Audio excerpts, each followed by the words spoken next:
গ্রিনল্যান্ডের নিয়ন্ত্রণ নিয়ে ইউরোপীয় দেশগুলোর সঙ্গে মতবিরোধের পর তাদের ওপর অতিরিক্ত শুল্ক আরোপের হুমকি দিয়েছেন মার্কিন প্রেসিডেন্ট ডোনাল্ড ট্রাম্প।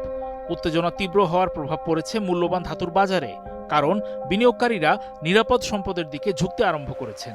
তাই 19 জানুয়ারি সোনা ও রূপার দাম রেকর্ড উচ্চতায় পৌঁছেছে। এই অনিশ্চয়তার প্রভাব এশিয়ার বাজারেও পড়েছে।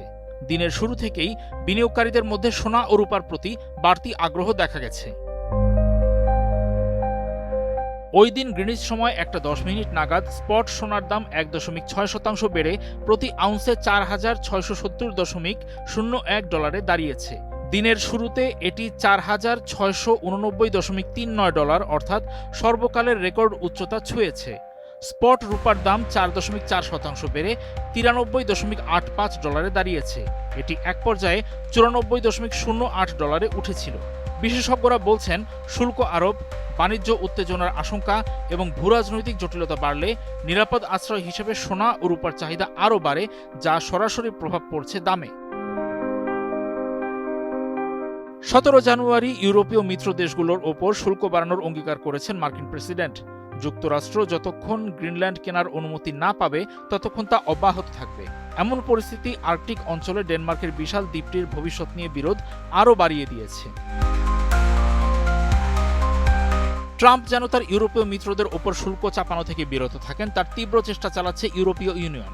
জোটভুক্ত দেশগুলোর রাষ্ট্রদূতেরা 18 জানুয়ারি একটি চুক্তিতে পৌঁছেছেন।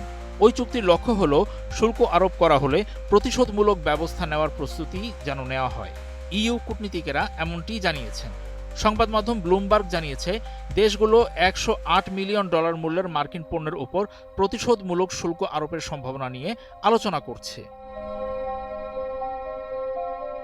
17 জানুয়ারি গ্রিনল্যান্ড নিয়ে মৌলিক মতবিরোধ সমাধানে আলোচনা ব্যর্থ হওয়ার পর ট্রাম্প ঘোষণা করেন, তার দাবি মেনে না নেওয়ায় তিনি 8টি দেশের ওপর নতুন শুল্ক চাপাবেন।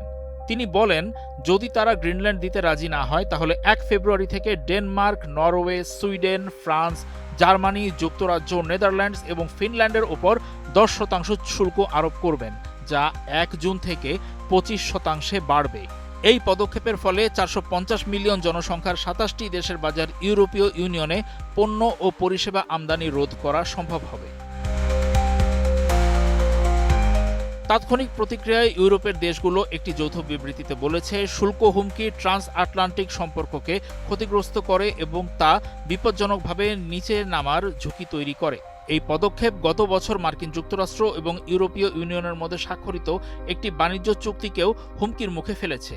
জার্মান পররাষ্ট্রমন্ত্রী জোহান ওয়াদেফুল সংবাদ মাধ্যমকে বলেছেন, বর্তমান পরিস্থিতিতে ওই চুক্তি সম্ভব বলে তিনি ভাবতে পারছেন না।